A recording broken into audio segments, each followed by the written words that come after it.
So guys, it's finished. Wolves 0, Burnley 0. A frustrating evening of football once again at Molineux this Wednesday evening. And what is it now? 2 games without scoring a goal. 3 games without conceding, but still better than Saturday, but still not good enough from Wolves today. It's finished 0-0. Guys, let me know your thoughts as well in the comment section down below. I'm sure many of you attended tonight or obviously watched on Prime if you were in the UK. Wolves starting with a team of Jose Sarr in goal, Connor Cody in the back 3 alongside Romain Saiss and Max Kilman, Nelson Semedo on the right and Ryan Aït-Nouri on the left of the wing-back positions. Martinho partnering Dendoncker, who came in for Neves, and Hwang Hee-chan on the left. Adama Traore coming in on the right and Raul Jimenez up front. And first half was fairly balanced. I thought, I actually saw a stat before the game today that Burnley had the most interceptions in their attacking third, and you could tell that, and you could tell why I thought today, especially in the first half, because they pressed really high. Every time we had a goal kick, they had many players forward, and they've got the balance of that quite well, because if you go short, the pressure's on you straight away. If you go long, they've got the big guys there more likely to defend it. So I thought they got it quite right.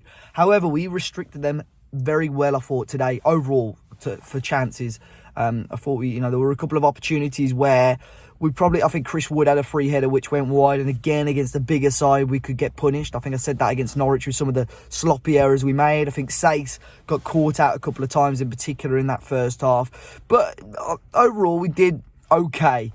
Obviously the key opportunity of that first half, arguably the key opportunity of the game, Burnley have an attack, we cleared the ball away, and Adama Traore stood up there on his own. This is what we need him to do more often. Pin the defender 1 versus 1, runs in the length of the attacking half, and then obviously creates himself an angle, gets that shot away with so much power and ends up hitting the bar. I saw the net ripple. I was on the opposite end of the stadium. I thought it'd gone in the back of the net. I was waiting for the referee to look at his watch and give it. I was celebrating, but obviously viewing the replay, it bounced out and unfortunately not into the back of the net. And a lot of people on my social media saying, why is he not passed it to Raul? I thought when Adama's made that sort of run, we've seen Adama do it before, he's going to have that final attempt on goal.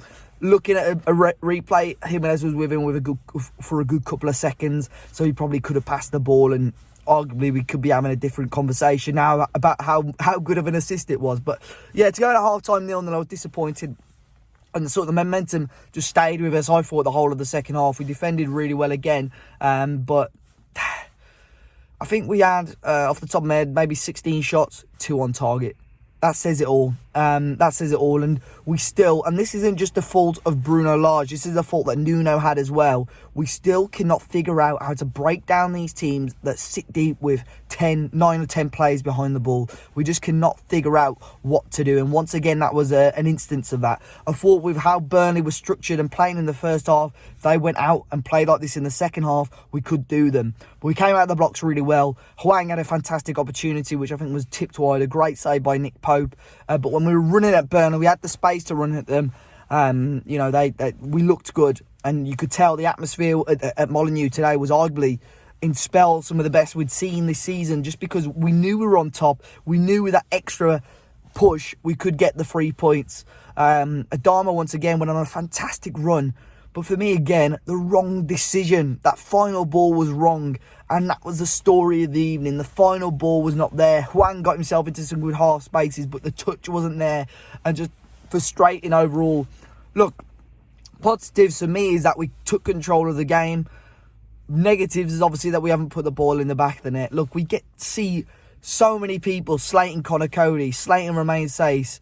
Maybe, I've said something about Saiss today, but saying, no, we need to improve these, get rid of these. But in reality, you look at the clean sheets that we've kept and the amount of goals we've conceded is fantastic. It's the actual issue is probably on the other end of the pitch that we're not scoring enough goals. And it's up to you who you want to blame for that. Is it the creativity from the midfield? Is it the energy from the midfield? Is it the creativity or energy, work rate off the ball, and lack of ruthlessness from the front 3? I don't know, but that's something that Bruno really needs to work on. All will be forgiven if we manage to get a positive result, whether that be a draw or a win against Liverpool on Saturday. All will be forgiven if we get a positive result, whether that be a draw or a win against against Manchester City, the following week. It's a really, really tough running now, and 6 points from the games against Norwich and Burnley would have been huge, and we would have been in a fantastic position right now. but we've just allowed too much pressure on ourselves. You look at the bench today.